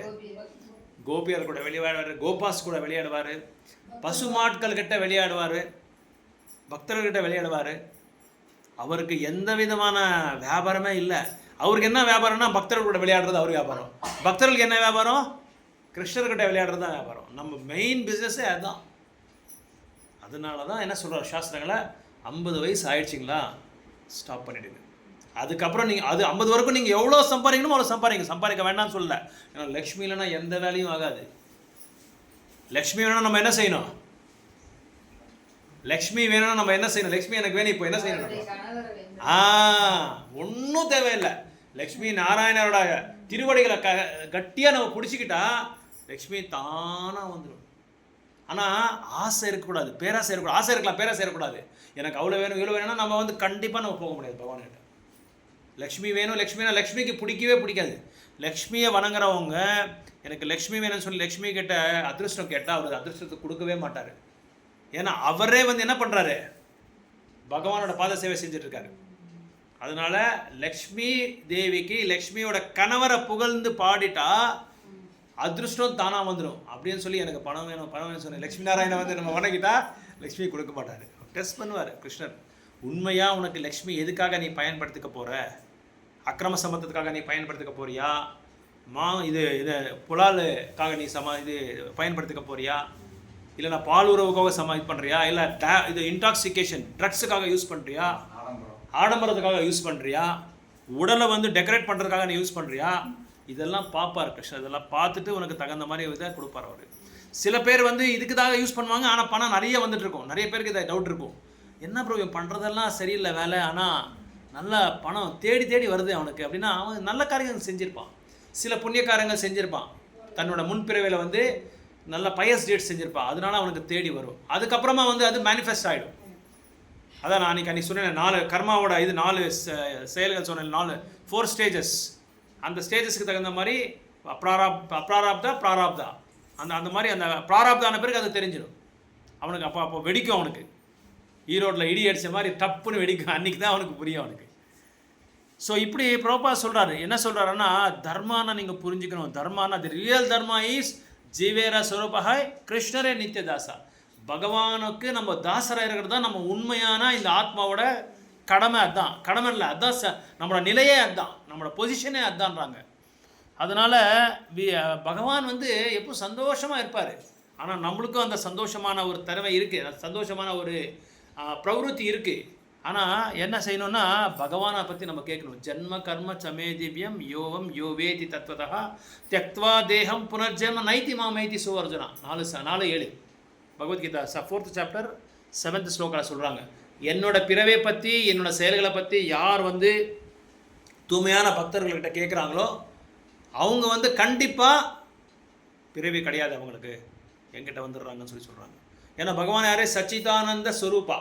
சத்தனா சாஸ்வதமானவர், சித்தனா சம்பூர்ணமான அறிவு இருக்கிறவங்க, அப்புறம் வந்து சச்சிதானந்தனா சந்தோஷமாக இருக்கிறவங்க.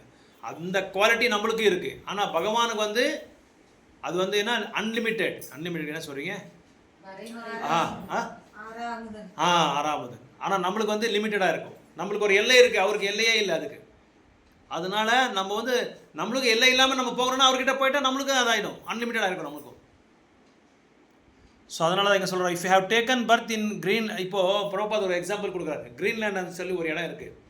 அங்கே ஏன் அவருக்கு அந்த க்ரீன்லேண்டில் இருக்கிற மக்கள் ஏன் அங்கே எடுத்துருக்காருன்னா பிறவி அவருக்கு அந்த ஆசை இருந்தது, க்ரீன்லேண்டில் நான் பிறக்கணும். யூஎஸில் இருக்கிறவங்களாம் ஏன் அங்கே பிறவி எடுத்திருக்காங்கன்னா நிறைய பேருக்கு நம்மளுக்கு எல்லாருக்கும் ட்ரீம்ஸ் இருக்குது, கனவு இருக்குது. நாமளும் அமெரிக்காவில் இருந்தால் இவ்வளோ வெள்ளரசு நாட்டில் நம்ம இருந்திருக்கலாம், நல்லா என்ஜாய் பண்ணியிருக்கலாம், இந்த மாதிரி கஷ்டப்படவே அவசியமே இல்லைன்னு சொல்லி நம்ம நினச்சிருக்கலாம். ஆனால் அந்த மக்கள் வந்து அந்த மாதிரி ஒரு உடலை வந்து தயாரிச்சுக்கிட்டு அங்கே போயிருக்காங்க. அந்த மாதிரி இருக்கணும். நான் க்ரீன்லேண்டில் வந்து ஃபுல் ஐஸாக இருக்கும், எல்லாம் நாடு ஃபுல்லாக ஐஸாக இருக்கணும். அங்கே இருக்கிற மக்கள் வந்து அப்படி ஐஸில் இருக்கணும்னு சொல்லி அவங்க தயாரி பண்ணிட்டாங்க. இப்போ ஒருத்தர் வந்து வீடு இது என்ன சொல்கிறது, காலேஜில் நிறைய பேர் சம்மர் என்ன பண்ணுவாங்க, ஸ்விம்மிங் பூல் போவாங்க. நிறைய பேர் ஸ்விம்மிங் பூல் போவாங்க. அங்கே அந்த ஸ்விம்மிங் பூலில் எப்பவும் ஆடிட்டே இருப்பாங்க, எப்பவும் ஸ்விம்மிங் தான் அவங்களுக்கு. அவங்க என்ன பண்ணுறாங்கன்னா மீன் பிறவைக்கு தயாராகிட்டு இருக்காங்கன்னு அர்த்தம். மீனுக்காக தயாராகிட்டு இருக்காங்க. அப்படி நம்ம என்னென்ன செயல் செய்கிறோமோ அந்த செயலுக்கு தகுந்த மாதிரி நம்மளுக்கு பிறவி வரும். அந்த காலேச்ச மாமாய்வ ஸ்மரன் முக்துவா கலேவரம் பகவான் சொல்லியிருக்காரு. ஏன்னா நீங்கள் அந்த காலத்தில் வந்து உங்களுக்கு என்ன வந்து தாட்ஸ் வரும், உங்களுக்கு என்ன யோசனை வரும், நீங்கள் என்னென்ன பண்ணியிருக்கீங்களோ அது எல்லாமே யோசனை வரும். வாழ்க்கையில் நம்ம என்னென்ன செஞ்சுருக்கோம், என்னென்ன செயல் செஞ்சுருக்கோமோ அந்த செயலெல்லாம் லாஸ்ட் டைமில் வந்துடும். ஆம்பூர் பிரியாணி சாப்பிட்டா ஆம்பூர் பிரியாணியே வரும், வேறு வராது. அதனால் நம்ம என்ன விதையை நட்டிருக்கோமோ அந்த விதைக்கு தகுந்த மாதிரி பழம் வரும். கிருஷ்ண கான்சியஸ், கிருஷ்ண பக்தி என்ற அந்த விதை வந்து நம்ம நட்டிருந்தேன்னா ஆகும், கிருஷ்ண பக்தியே நம்மளுக்கு வரும், கிருஷ்ண லீலைகள் வரும். இப்போ பாருங்கள், ஜெகநாத் ரத யாத்திரா 27ஆம் தேதி ரத யாத்திரான்னா அந்த ரத யாத்திரா பார்த்து அது சொல்கிறாங்க, ஜெகநாதர் சொல்கிறாங்க, ஒரு பக்தர் சொல்கிறாரு, அந்த ரத யாத்திரா பார்த்த உடனே நம்மளுக்கு அந்த உடல் விட டைமில் அந்த ஜெகநாதர் நமக்கு ஞாபகம் வரா. ಜಗನ್ನಾಥರ ಅದೇ 27 அதை ಹೇಳ್ತೀನಿ ಈಗ, ಇದು ಮುಗಿಸ್ಬಿಟ್ಟು ಹೇಳ್ತೀನಿ. அதுக்கு நான் ஜெகநாத் பற்றி மாத்தாடுತಾ ಇರೋದು. ஸோ அந்த ரத யாத்திரை வந்து ரொம்ப பிரபலமான லீலைகள் இருக்குது, ஜெகநாதரோட லீலைகள். 27ஆம் தேதி 25 லட்சம் பேர் வராங்க ஒரே ஒரு ரோட்டில், பார்த்துக்கோங்க. 25 lakhs ஆஃப் பீப்புள். போலீஸே வந்து 2-3 லட்சம் இருக்கும். போலீஸ், ஒரிசா போலீஸ் 2-3 லட்சம் இருக்கும். ஆர்மி மேனெல்லாம் வந்துடுறாங்க. அதான் இங்கிலீஷ்காரங்க சொல்கிறாங்க, அவங்க அந்த காலத்தில் என்ன இந்த மரத்துண்டுங்களுக்கு இத்தனை பேர் வராங்கன்னு சொல்லி கேட்குறாங்க. இவங்களுக்கு இத்தனை பேரா, என்ன இருக்குது இதில், ஆஃப்டர் ஆல் இதுன்றாங்க. அந்த ரத யாத்திரை ஸ்டாப் பண்ணுறதுக்கு எவ்வளோ முயற்சி பண்ணாங்க அவங்களால முடியல. அவங்களால ஜெகநாதர் லீலை காமிச்சிட்டாராங்க. அதுக்கப்புறம் யானையை கொண்டு வந்து அந்த ரதத்தை தலை சொன்னார். அப்புறம் ரத யாத்திரை ஸ்டாப் பண்ண சொன்னார். எதுனாலையும் முடியல அவரால். கடைசியில் அவங்க விட்டாங்க, எங்களால் முடியாதுன்னு விட்டுட்டாங்க. அப்புறம் ரத யாத்திரை அது ப்ரொசீட் ஆகிடுச்சு உள்ள. அது அந்த அளவுக்கு ஜெகநாதர் ரொம்ப கருணவுள்ள ஆள், ரொம்ப கருணாமயி. அவர் கருணாமயி.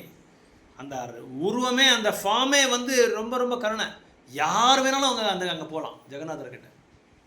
இப்படி தான் இருக்கணும், அப்படி தான் இருக்கணும், ரொம்ப கட்டுப்பாட்டில் இருக்கணும், ரொம்ப க்ளீனாக இருக்கணும், அந்த மாதிரிலாம் கிடையாது ஜெகநாதர்கிட்ட. யார் வேணாலும் பக்தியோடு வந்தால் வாங்க, நான் உங்களுக்கு கண்ணு பெருசாக இருக்குது ஜெகநாதர், இவ்வளோ பெருசாக இருக்கும் கண்ணு. அவரோட கண்ணோட அந்த இது நம்ம மேலே பட்டாலே போதும், முடிஞ்சது, அவ்வளோதான். நம்ம மறுபிறவை நம்மளுக்கு கிடையாது. ஜெகநாதரை வந்து ரதத்தில் உட்காந்து நம்ம வந்து ஸ்வாகதம் பண்ணாலே போதுமா.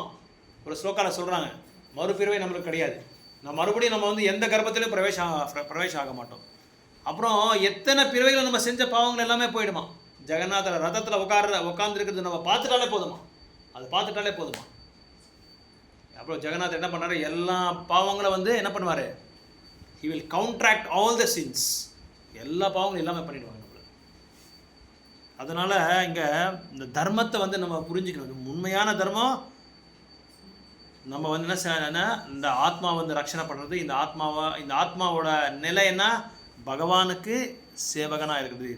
If you have predominating tendency of our spirit that I am the pass இப்போ நம்ம நிறைய பேருக்கு நான் பாஸ் ஆகணும், நான் லீடர் ஆகணும், நான் வந்து பெரிய நாயகராகணும் அப்படின்ற ஒரு எண்ணம் இருந்தால் அவன் வந்து கிருஷ்ண கான்சியஸ்க்கு போக முடியாது, பகவான்கிட்ட போக முடியாது. அவன் இங்கே இருந்துட்டு இங்கே அவன் வந்து கஷ்டப்பட வேண்டியதான்.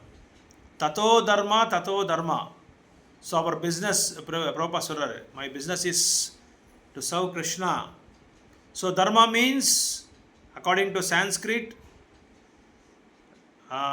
Light to illuminate. எக்ஸாம்பிள் கொடுக்குறாரு இங்கே ப்ரோபாதர்.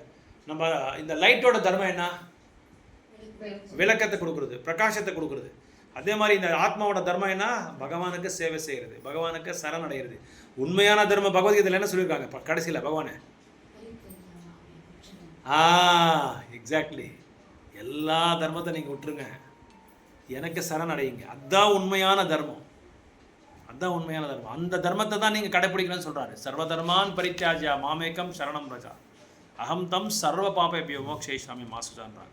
So our material is to put us in illusion. So இந்த பௌத்திக லோகத்தில் இந்த பௌத்திகமான இந்த மாயாதேவியோட உண்மையான கடமை என்னென்னா, நம்மளை வந்து பிரமையில் விட்டுருவாங்க, பிரமையில் பிடிச்சி நம்மளை போட்டுருவாங்க. நீ தான் ஓனரு. பிரபுபா சொல்வார், all that I am the Lord of all I சர்வேன்னு சொல்கிறாங்க. நான் எது பார்த்தாலும் நான் தான் உணர்றேன்னு சொல்லி நம்மளுக்கு அந்த கான்ஷியஸ்னஸ் வந்துடும், அந்த உணர்வு வந்துடும். So instead of becoming servant of Krishna conscious become நம்ம என்ன செஞ்சுட்ருக்கோம் இங்கே, பகவானுக்கு சேவகன் ஆகிறத விட்டுட்டு நம்ம என்ன செய்கிறோம், சமுதாயத்துக்கு நம்ம சேவகன் ஆகிட்டு இருக்கிறோம். அப்புறம் குடும்பத்துக்கு நம்ம சேவகன் ஆகிட்டு இருக்கோம்.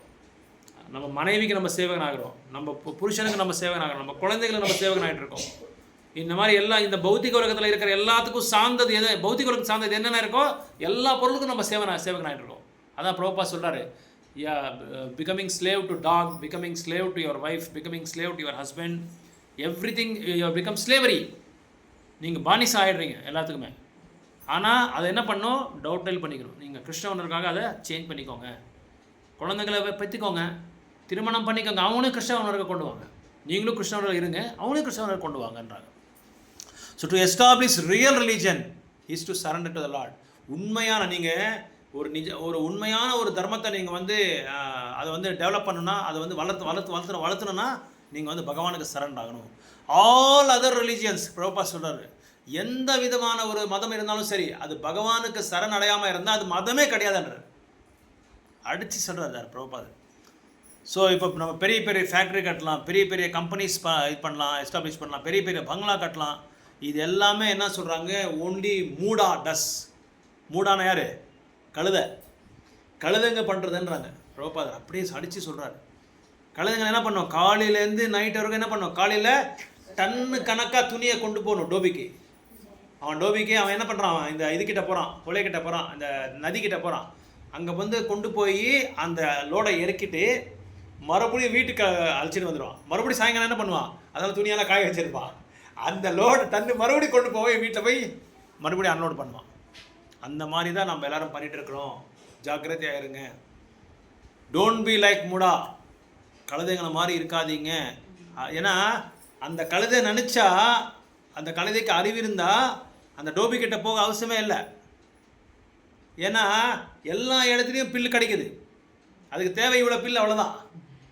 பிரபுபாதர் எவ்வளோ எக்ஸாம்பிள், எவ்வளோ சரளமான எளிமையான ஒரு எக்ஸாம்பிள் கொடுக்குறாங்க புரிஞ்சுக்கிறதுக்காக நம்மளுக்கு. இது வந்து நீங்கள் வீட்டில் போய் யோசனை பண்ணி பாருங்கள். இதில் பெரிய என்ன இருக்குது, சிதம்பர ரகசியமே இருக்குது அதில். அதுக்கு கழுதை மாதிரி நம்ம வந்து கஷ்டப்பட்டுட்டு இருக்கோம். ஆனால் இது எல்லா இடத்துலையும் கிடைக்குது. கழுதை நினச்சா எல்லா இடத்துலையும் போய் பில்லை வந்து எடுத்துகிட்டு போய் சாப்பிட்ருக்கலாம். இந்த இவ்வளோ அந்த அவன் டோபி என்ன செய்கிறான், இவ்வளோ பில்லு போட்டுக்கிட்டு காலையிலேருந்து சாயங்காலம் வரைக்கும் அதுக்கு என்ன செய்கிறான், வேலை வாங்குறான் கிட்ட, டன்னு கணக்காக போடுறான். நீங்களாம் பார்த்துருக்கீங்களா இல்லை தெரியாது, சின்ன வயசுல நாங்கள் இப்போலாம் ஸ்டாப் ஆகிடுச்சு. முன்னெல்லாம் அந்த கழுதை பின்னாடி இவ்வளோ பெரிய மூட்டை போடுவாங்க. அது எவ்வளோ நல்லா பேலன்ஸ் பண்ணிட்டு எடுத்துகிட்டு போகும்போது தெரியாது. இப்போ வண்டி வந்துருச்சு. இப்போ இவ்வளோ பெரிய மூட்டை போட்டுக்கிட்டு பின்னாடி இப்போவும் இருக்குன்னு நினைக்கிறேன் கிராமத்தில். இப்போ இல்லை 90% இப்போ இல்லை. யாரும் கழுதைங்களை வந்து இது பண்ண மாட்டாங்க. இப்போது ஆளுங்க இல்லை. இப்போ எல்லாம் வேறு மாதிரி ஆயிடுச்சு, எல்லாம் அட்வான்ஸ் ஆகிடுச்சு. எல்லாமே அவங்களே பண்ணிக்கிறாங்க. இல்லைன்னா டோபி வராங்க, வாஷிங் மிஷின் இருக்குது, எல்லாத்துக்குமே மஷினைஸ் வந்துடுச்சு. இப்போது எந்திரம் மெக்கானிக்கல் லைஃப் இப்போது. ஸோ அது 5வது அத்தியாயம், நீங்கள் 5வது ஸ்கந்தத்தில் 5வது அத்தியாயத்தில் 8வது ஸ்லோகம் நீங்கள் படித்தா தெரியும். அத்த கிருஹ க்ஷேத்ர சுதபா விதைர் ஜானஸ்ய மோகயம். இந்த ஸ்லோகா என்ன சொல்லுதுன்னா, this is illusion simply working like as without knowing the end of life and destination of life. சும்மா நம்ம கஷ்டப்பட்டுட்டே இருக்கிறோம். நம்மளோட குறிக்கோளே நம்மளுக்கு தெரியாது. நம்ம வாழ்க்கையை பற்றிய, நம்ம மனித வாழ்க்கை எதுக்கு பகவான் நம்மளுக்கு கொடுத்துருக்காருன்றதே தெரியாது. சும்மா கஷ்டப்பட்டுட்டே இருக்கிறது தான். ஒரு ட்ரெயினில் ஒருத்தர் போயிட்டுருக்கான், எல்லாருக்கும் ஒரு குறிக்கோள் இருக்கும், அவன் எங்கே போய் இறங்கணுன்றது. இவன் என்ன செய்கிறான், எல்லாம் எடுத்துகிட்டு வந்திருக்கான். வீட்டில் இருக்கிறது எல்லாமே எடுத்துகிட்டு வந்து, சாப்பாடு கீப்பாடு உணவு எல்லாம் எடுத்துகிட்டு வந்துட்டான். எல்லாம் ஒரு பேசஞ்சர் அவனை கேட்குறாங்க, எங்கே போகிறீங்க, நீங்கள் எங்கே இறங்க போகிறீங்கன்னா, எங்கே போகிறேன்னு எனக்கே தெரியாது, போயிட்டே இருப்பேன் நான். அங்கே இருக்குன்னா இன்னொரு ஸ்டேஷன் ட்ரெயினில் கேட்ச் பண்ணுவேன், அந்த இன்னொரு ஸ்டேஷன் இன்னொரு ட்ரெயினை கேட்ச் பண்ணுவேன், போயிட்டே இருப்பேன் நான். ஏன் டெஸ்டினேஷனே தெரியாது, குறிக்கோளே இல்லை. இப்படி தான் நம்ம வாழ்க்கை நடந்துகிட்ருக்கு. குறிக்கோள் இல்லாமல் நம்ம போயிட்டே இருக்கிறோம். இந்த பிரபுபாத் அடிக்கடி சொல்லுவார், எலி மாதிரி. எலி என்ன பண்ணோம், டக்கு டக்கு டக்கு டக்கு ரேஸ், இது என்ன சொல்கிறாங்க, என்ன ரேட் ரேஸ், டக்கு டக்கு டக்குன்னு போயிட்டே இருக்கும். எங்கே உணவு இருக்கோ அங்கே போயிட்டு சாப்பிட்டே இருக்கும். ஆனால் என்ன பண்ணுறதே தெரியாது, குறிக்கோளே இல்லை. ஜென்ம ஆகார நித்ரா பயமைத்து நம்சா, இந்த நாளுக்காக எல்லாம் போயிட்டே இருப்போம், பண்ணிகிட்டே இருப்போம். நம்ம எல்லா உணவும் செய்வோம், எல்லா செயலும் பண்ணுவோம். ஆனால் ஒன்று மட்டும் உண்மையான தர்மத்தை மட்டும் நம்ம விட்டுடுவோம். இதை பற்றி தான் இந்த 9வது ஸ்லோக்காவில் சொல்கிறாங்க. 10வது ஸ்லோக்காவில் என்ன சொல்கிறாங்கன்னா, இந்த மாதிரி வேதவியாசரே நீங்கள் எழுதியிருக்கிற இந்த நூல்கள்லாம் வாயாசம்னா காகைகள். நம்ம இந்த ஃபாரின் கண்ட்ரிக்கு போனால் நீங்கள் காகைகள்லாம் பார்க்க முடியாது, நம்ம இந்தியாவில் மட்டும்தான் பார்க்க முடியும். அதை சொல்கிறார் பிரபா, அதை கூட சொல்கிறார் கிளாஸில்.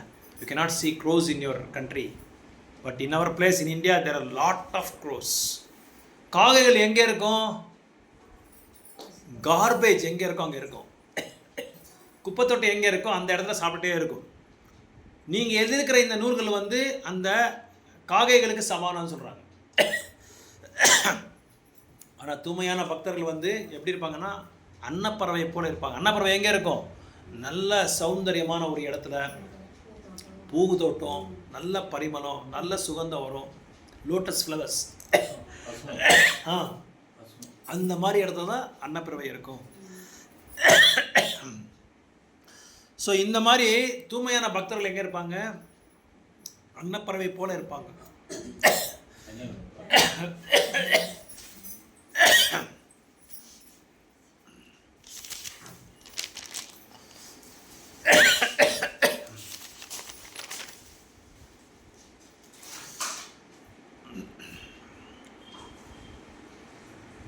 ஸோ நீங்கள் அந்த மாதிரி ஒரு நூல்களை எழுதியிருக்கீங்க. அதனால் தூய்மையான பக்தர்கள் எங்கே இருக்காங்களோ அவரை பற்றி நீங்கள் எழுதணும்.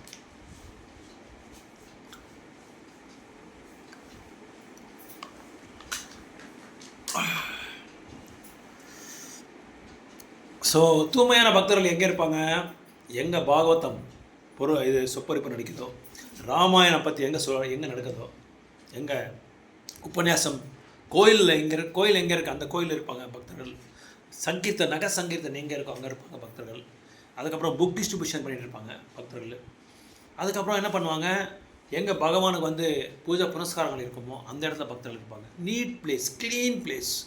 எங்கே பக்திக்கு வந்து சௌகரியமாக இருக்கோ, சாதகமாக இருக்கோ அந்த இடத்துல மட்டும்தான் பக்தர்கள் இருக்காங்க. அதனால் அன்னப்பறவைகளும் எப்படி இருப்பாங்க? நல்ல பிரபு மாதா சொன்ன மாதிரி நல்ல பூத்தோட்டம், நல்ல லோட்டஸ் ஃப்ளவர்ஸ், அற்புதமான ஒரு தாமரைப்பூ எங்கே இருக்குமோ நீட்டாக க்ளீனாக அந்த இடத்துல மட்டும்தான் இருக்கும். இவங்க 2 பேரையும் ஒன்றும் சேர்க்க முடியாது. சேர்க்க முடியுமா? காகையும் அன்னப்பறவை ஒரே இடத்துல இருக்கிறது இல்லை. அதனால் நீங்கள் என்ன பண்ணியிருக்கீங்க? இந்த காகையிலையும் அன்னப்பறவைகளும் 2 சேர்க்கறதுக்கு நீங்கள் முயற்சி பண்ணிட்டுருக்கீங்க. பக்தர்களையும் அபக்தர்களையும் வந்து 2 சேர்க்க முடியாது. அதனால் வெவ்வேறு பக்தர்கள் இருக்காங்க. இதில் நிறைய டிவிஷன்ஸ் இருக்குது, நிறைய பிறவிகள் இருக்குது. அதனால் நீங்கள் இப்போது மனிதர்கள் வந்து பக்தி இருக்கிற இடத்துல சில அபக்தர்கள் இருக்க மாட்டாங்க, அபக்தர் இடத்துல பக்தர் இருக்க மாட்டாங்க. இப்போ நீங்கள் மாலில் போங்க, அப்புறம் வந்து பாருக்கு போங்க, அப்புறம் ஒரு என்ன சொல்கிறது இந்த ரெட் லைட் ஏரியான்னு சொல்லி பாம்பேல இருக்குது, அந்த மாதிரி இடத்துல போங்க, இங்கெல்லாம் பக்தர்கள் இருக்க மாட்டாங்க. வைன் ஷாப் இங்கெல்லாம் பக்தர்கள் இருக்க மாட்டாங்க. கசாபு கடை பக்தர்கள் இருக்க மாட்டாங்க. இதெல்லாம் யார் இருக்கிற இடம்? காகைகள் இருக்கிற இடம். இந்த மாதிரி இடத்துல இருக்காங்க. தூய்மையான பக்தர்கள் இருக்க மாட்டாங்க. தூய்மையான பக்தர்கள் வந்து நான் இப்போ இது நாரதமுனி சொல்கிறார், அன்னப்பறவை போல் அன்னப்பறவை எங்கே இருக்கோ அந்த இடத்துல மட்டும்தான் அவங்க இருப்பாங்க, வேறு இடத்துல. இப்போ ரத யாத்திரை நடக்குது, 25 லட்சம் பேர் அங்கே இருக்காங்க, வருவாங்க அங்கே. நீங்கள் அந்த இடத்துல பக்தர்கள் இருப்பாங்க. பாருங்கள், அங்கே எத்தனை பேருக்கு உயிர் போதோ தெரியாது. நிறைய டைமில் அந்த மாதிரி ஆயிருக்கு, உயிரே போயிடும் சில பேருக்கு. ஆக்தர் எவ்ரி இயர் ஆக்தர் லைவாக இருக்கும். அவங்க அந்த கல்ச்சரே வேறு, ஜெகநாதோட கல்ச்சரே, அவங்க நாகரிகத்தையே வேறு. பார்க்குறதுக்கே நம்ம வந்து என்ன, நம்ம பிரபுபாதனாலே ரத யாத்திரை என்னன்றது எல்லாருக்கும் புரியுது. என்னென்னா ஜெகநாத் ரத யாத்திரை பற்றி யாருக்குமே தெரியாது. ஒரிசா மக்களுக்கு மட்டும்தான் தெரியும், வேறு யாருக்குமே தெரியாது. அது வந்து வெளியே கொண்டு வந்தாங்க சைத்தன்ய மகாபிரபு தான் வெளியே கொண்டு வந்து எல்லா ஸ்டேட்லேயும் இது பண்ண சொல்லி சொன்னார். அதுக்கப்புறம் தான் பிரபுபாத என்ன சொன்னார், உலகத்தையே கொண்டு போயிட்டாங்க. உலகத்திலே இப்போ எல்லா இடத்துலையும் ரத யாத்திரை நடந்துட்டு இருக்கு. அது என்ன பண்ணாங்க, ஜெகநாத் புரிக்காரங்க இப்போ 27ஆம் தேதி நாங்கள் எப்போ பண்ணுறோமோ நீங்கள் அப்போ பண்ணணும்னு சொல்லி ஒரு சட்டத்தை கொண்டு வந்துட்டாங்க. அது பண்ணது ரொம்ப நல்லதாகிடுச்சு. இப்போ அதான் அந்த 10 நாள் எப்போயாவது பண்ணலாம். 27லேருந்து 10 நாள் ஒரு டைம் இருக்குது. அப்போ அந்த டைமில் எப்போயாவது நம்ம பண்ணலாம். பெங்களூர் 29 சனிக்கிழமை, இந்த சனிக்கிழமை ஒரு ரத யாத்திரை நடக்குது. அடுத்த சனிக்கிழமை ஒரு ரத யாத்திரை நடக்குது. வெள்ளிக்கிழமை மைசூரில் நடக்குது. மைசூர் ரத யாத்திரை மைசூரில் நடக்குது 27ஆம் தேதி. 27 மைசூர், 28 பெங்களூர் சேஷாதிபுரம், 4 அடுத்த சனிக்கிழமை வந்து ஐசிசி டெம்பிள். ஸோ யாராவது ரத யாத்திரை வர மாதிரி இருந்தால் நம்ம முன்னாடியே பிளான் பண்ணலாம். நல்லாயிருக்கும். நான் கொஞ்சம் ஒரு 2-3 கிலோமீட்டர் நல்லா வாக் பண்ணும். பெங்களூருக்கே போயிடலாம். மைசூர் ரொம்ப தூரமாகிடுச்சு. ஆமாம், 2 பேரும் கலந்துக்கலாம். ಸೊ ரொம்ப விசேஷமான ஒரு ரத யாத்திரா. ನೀವು ಬಂದಿದ್ದಿಲ್ಲ ಯಾವತ್ತೂ ரத யாத்திரைக்கு? யாரோ நீங்கள் வந்தது இல்லையா? நீங்கள் வந்திருக்கீங்க இல்லையா? மோகனம்மனை கூட்டு வந்திருக்கீங்களா? வரலாம். நீங்கள் ಮಾತಾಜಿ ಬಂದಿರ್ಕೀங்களா? ಓಕೆ. ನೀವು ಬಂದಿಲ್ಲ. ನೀವು ಬಂದಿದ್ದೀರಾ? ನೀವು ಬಂದಿರ್ತೀರಾ? நீங்கள் ಬಂದಿಲ್ಲ ಪ್ರೇಮ ಮಾತಾಜಿ? ಹೌದು. ஸோ இந்த மாதிரி ஜெகநாதோட உங்களுக்கு இனிமேல் ஜெகநாதோட பாஸ்ட் டைம்ஸு கொஞ்சம் கொஞ்சமாக சொல்லிட்டு வரேன். அதாவது அது நிறைய பாஸ்ட் டைம்ஸ் இருக்குது லீலைகள். அது வந்து சொல்லிகிட்டே வரேன். நான் கொஞ்சம் கொஞ்சமாக சொல்லிகிட்டே வந்துடுறேன். நான் ரத யாத்திரை வந்து நீலா மாதவன் சொல்லி புஸ்தகம் இருக்குது. ಹೇಳ್ತೀನಿ. ಯಾಕಂದ್ರೆ ಇವತ್ತಾಗಲ್ಲ, ಅದು ದೊಡ್ಡ ಸ್ಟೋರಿ. ಅದು ನೆಕ್ಸ್ಟ್ ಟೈಮ್ ಆಗೋಗ್ಬಿಟ್ರೆ ಕಷ್ಟ ಆಗ್ಬಿಡುತ್ತೆ ಪಾಪ. ಅದಕ್ಕೆ சரி, சனிக்கிழமை நம்ம இதுக்கு போகிறோம் இல்லையா? சரி, இப்போ ரத யாத்திரைக்கு யார் வரீங்க? சனிக்கிழமை நம்ம வந்து கிளம்புறோம். 4 மணிக்கு சேஷாதிபுரமில் ஸ்டார்ட் ஆகுது ரத யாத்திரை. அப்படின்னா நம்ம வந்து முன்னாடியே போய் அங்கே பிரசாதம் எடுக்கிற மாதிரி இருக்கணும்.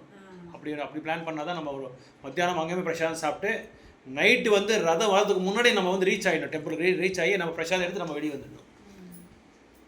இந்த மாதிரி யார் வரீங்கன்னு சொன்னால் அதுக்கு தகுந்த மாதிரி நம்ம பிளான் பண்ணிக்கலாம். பக்கம்தான், பெங்களூர் தான். ஒன்றும் காலையில் போய் நைட்டு வர மாதிரிலாம் கிடையாது. மத்தியானம் போனால் 12 மணிக்கு போனால் போதும். 12 மணிக்கு போதும். காலையில் டிஃபன் சாப்பிட்டு நம்ம சாப்பிட்டா போதும். யார் வரீங்க எனக்கு கால் பண்ணால் அதுக்கு தகுந்த மாதிரி நம்ம பிளான் பண்ணிக்கலாம். ஜெகநாத ரதத்தை பற்றி நிறைய சொல்கிறேன். நிறைய இருக்குது பாஸ்ட் டைம்ஸ். ஒரு வாழ்க்கை பத்தாது, பல வாழ்க்கை வந்து ஜெகநாதரை பற்றி சொல்லணும். சரி, ஓகே. ஹரே கிருஷ்ணா. ஸோ இப்போ முக்கியமான ஒரு செயல் செய்யலாம். ப்ரேயர்ஸ் பண்ணிடலாம், நம்ம பிரார்த்தனை பண்ணிடலாம். ஃபஸ்ட்டு நம்ம குரு மகாராஜ்காக பிரார்த்தனை பண்ணலாம். அதுக்கப்புறம் பக்தர்களுக்காக உங்களுக்கு ஏதாவது சங்கல்பம் இருந்தால் நீங்கள் சொல்லலாம். ஏதாவது இருந்தால் நீங்கள் சொல்லலாம். 3 தடவை எல்லாரும் போக உக்ரம் வீரமஸ் சொல்லிவிட்டு அதுக்கப்புறம் 3 தடவை ஹரே கிருஷ்ணா மந்திரம் சொல்லிடலாம். யார் நீங்கள் மனசில் சங்கல்பம் வச்சுக்கோங்க. இல்லை நீங்கள் பேர் கூட எனக்கு சொல்லலாம். இந்த மாதிரி மாதாஜி சொன்னார். இப்போ அக்கா யாருக்கோ அக்கா ஏன்னா முட்டி வலியா அக்கா? அப்படியா? என்ன இருக்குது கால்? எப்படி இருக்குது? ட்ரீட்மெண்ட்டு எந்த ஊரில்? ರಾಸಿಪುರಂ. Okay, right. ಮಾತಾಜಿ ನಿಮಗೆ ಏನೋ ಪ್ರೇಯರ್ ಮಾಡಬೇಕಾ? ನಿಮ್ಮ ಮಗ ಸಾರ್ವಾಗಿ ಏನಾದರೂ ಅವ್ರ ಪರವಾಗಿ ಏನಾದರೂ ಮಾಡಬೇಕಾ ಪ್ರೇಯರು? ಇವಾಗ ರಿಕವರ್ ಆಗಿದ್ದೀರಾ? ಪರವಾಗಿಲ್ಲ ಆಗಿದ್ದಾರೆ. அப்புறம் இன்னொன்று உங்கள் ப்ரேயரில் வந்து உங்கள் குடும்பத்தில் இருக்கிற எல்லா மெம்பர்ஸ்க்காக நல்ல பக்தி தொண்டு வரணும், கிருஷ்ண பக்தி வரணும். அதை மட்டும் மறக்காமல் நீங்கள் ப்ரே பண்ணிக்கோங்க. ஓகே. வேறு பொண்ணுக்கு கிருஷ்ண பக்தி வரணுமா? சரி இல்லைங்களா? ஓகே, ப்ரேயர் பண்ணலாம். ஓகே. கன்சீவாக இருக்காங்களா? யார் பொண்ணா? ஓ சரி, ஓகே. ப்ரேயர் பண்ணலாம், கண்டிப்பாக பண்ணலாம். நரசிம்மரோட நீங்கள் உக்ரம் வீரம் டைலி சொல்லுங்கள். இப்போ தான் உங்கள் பொண்ணுக்கு நீங்கள் சொல்லணும். இந்த டைமில் நீங்கள் உக்ரம் வீரம் சொல்லுங்கம்மா, இப்போ நல்லதாவது உங்களுக்கு எல்லாம் சரியாயிடும். நரசிம்மர் மேலே நல்லா பிரார்த்தனை பண்ணுங்கள். அபாரமான சீரியஸாக நீங்கள் ப்ரே பண்ணுங்கன்னு சொல்லுங்கள். அவர் சொன்னால் கண்டிப்பாக இதாகும், அது நல்லதாகிடும். ரிகவர் ஆகிடுவாங்க, சீக்கிரமாக ரிகவர் ஆகிடுவாங்க. ஓகே, பிரார்த்தனை பண்ணனேங்க. உக்ரம் வீரம் அப்புறம் நம்ம முனிலக்ஷ்மி மாதாஜி கொஞ்சம் ஃபாஸ்ட்டாக ரிகவர் ஆகுன்னு சொல்லி அவங்க சார்பாக எங்கள் ஃபேமிலியில் இருக்க எல்லா மெம்பர்ஸ்க்கும் கிருஷ்ண பக்தி வரும்னு சொல்லி ப்ரேயர் பண்ணிக்கோங்க. உங்கள் ஃபேமிலியில் இருக்க எல்லா பக்தர்கள் எல்லா மெம்பர்ஸ்க்கும் கிருஷ்ண பக்தி வச்சு நம்ம எல்லாம் ப்ரே பண்ணிக்கலாம். உக்ரம் வீரம் மகாவிஷ்ணும் ஜலந்தம் சர்வதோமுகம் நரசிம்மம் பீஷணம் பத்ரம் மிருத்யும் நமாமியம். உக்ரம் வீரம் மகாவிஷ்ணும் ஜலந்தம் சர்வதோமுகம் நரசிம்மம் பீஷணம் பத்ரம் மிருத்யும் நமாமியம். உக்ரம் வீரம் மகாவிஷ்ணும் ஜலந்தம் சர்வதோமுகம் நரசிம்மம் பீஷணம் பத்ரம் மிருத்யும் நமாமியம். ஹரே கிருஷ்ணா கிருஷ்ண கிருஷ்ணா ஹரே ஹரே, ஹரே ராம ராம ராம ஹரே ஹரே, ஹரே கிருஷ்ணா கிருஷ்ண கிருஷ்ணா ஹரே ஹரே, ஹரே ராம ராம ராம ஹரே ஹரே. லக்ஷ்மி ஹரே கிருஷ்ணா கிருஷ்ண கிருஷ்ணா ஹரே ஹரே, ஹரே ராம ராம ராம ஹரே ஹரே. लक्ष्मी नरसिंहदेव भगवान की, योग नरसिंहदेव भगवान की, विघ्न विनाशाय गजय नरसिंहदेव भगवान की, श्रील भक्त प्रहलाद महाराज की, श्रील प्रभुपाद की, श्रील गुरुदेव की, जय सीताराम गौर प्रेमानंदे. हरि हरि. ಹರೇ ಕೃಷ್ಣ.